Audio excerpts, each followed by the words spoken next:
Yeah, my dad is Martin Manuel Gabriel, you know, and he always took us to all the jobs that he used to go to, you know. He used to take me to the double PA band and had to be rehearsing.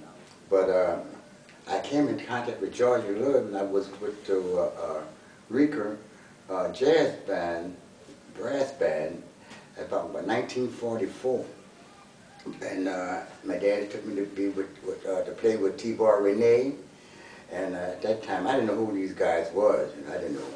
I just know I was going to be playing with the brass band. T-Bar Renee was there, and Kid Schott was there, Kid Clayton was there, Will Humphrey and Portia Humphrey, Red Clark, Georgia Love, Jim Robinson, and we were playing. It was a funeral. We were playing a funeral. It was a funeral. The first job I had was a funeral.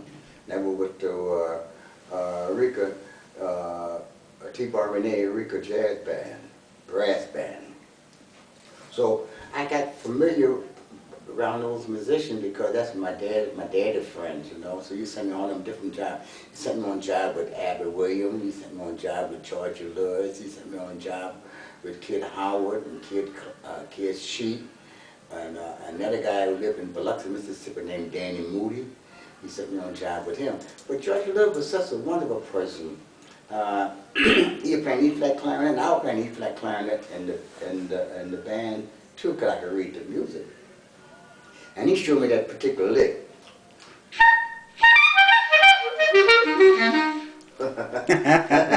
He showed me that lick. But when I played with Kid Howard a lot and Kid Sheep, we played all the way down in Bruce, Louisiana. We played around Bruce, Louisiana, and then Kid Howard sometimes had a big band. He had a band of about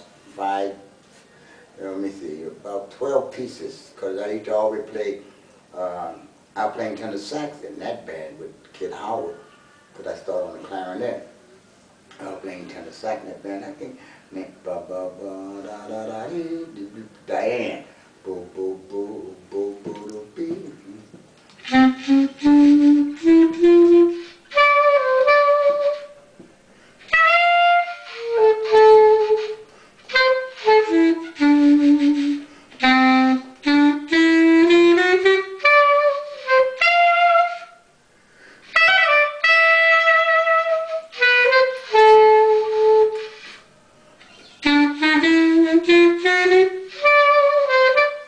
On the tenor, you know,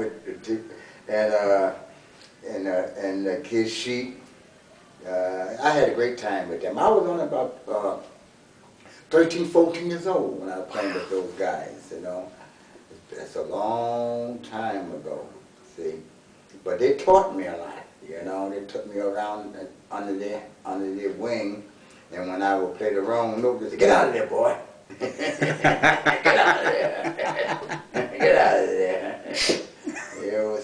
It was really something, man. It was, at that time, I remember, I lived at 2219 Corntyre Street. Around the corner of Miro Street, Andrew Jefferson lived. That was the drummer related. That's his brother, Torma Jefferson. Torma Jefferson and Andrew Jefferson are two brothers. And they're right around the corner from my house. I was on Corntyre and Miro, and they were on Miro and Corntyre, but on Miro Street. And I was going to school at that time with Andrew's son. His name was Andrew Jefferson. So I used to play with Andrew Jefferson quite a bit too, because they had a job. What is it? But Andrew was the drummer, and Thomas Jefferson was the trumpeter. He played trumpet, and he played piano too. He used to come over the house and be sitting down there all the time playing the piano in my house.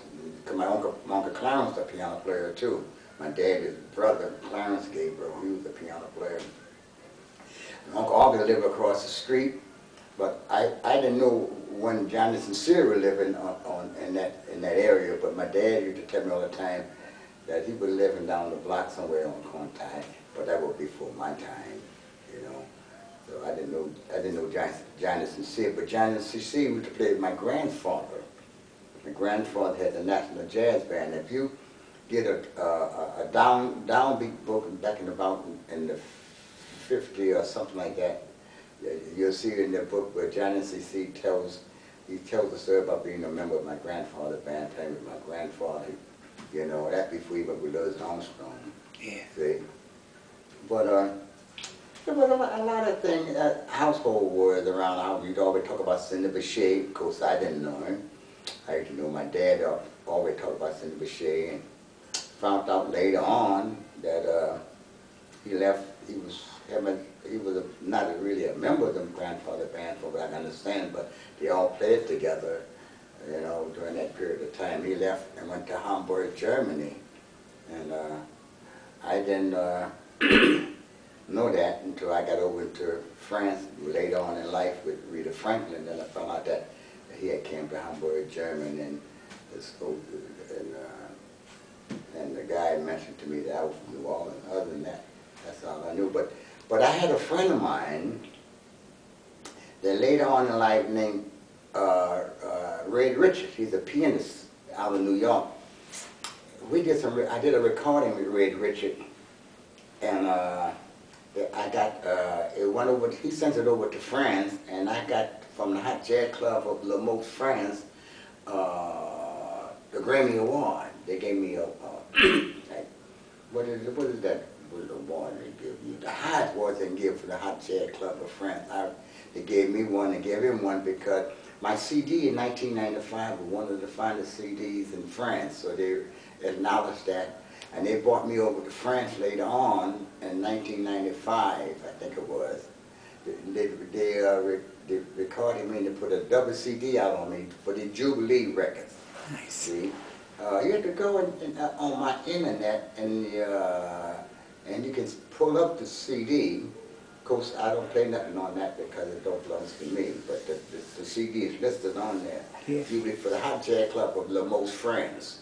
Then they got pictures on there with me and the president of the Hot Jazz Club of Paris and the Hot Jazz Club of Le Mans.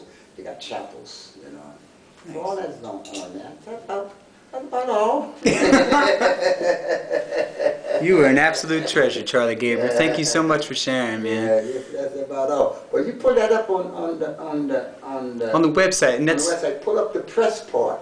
Okay.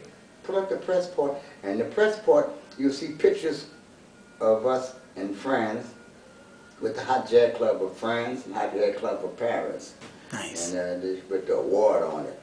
And that website one more time for our viewing audience? The website is www.charliegabriel.com. Yeah. And you pull that up. Yeah, you're right. Thank you so much, Charlie. The pleasure's mine. Right on, man. You, man. All right, baby. Sweet.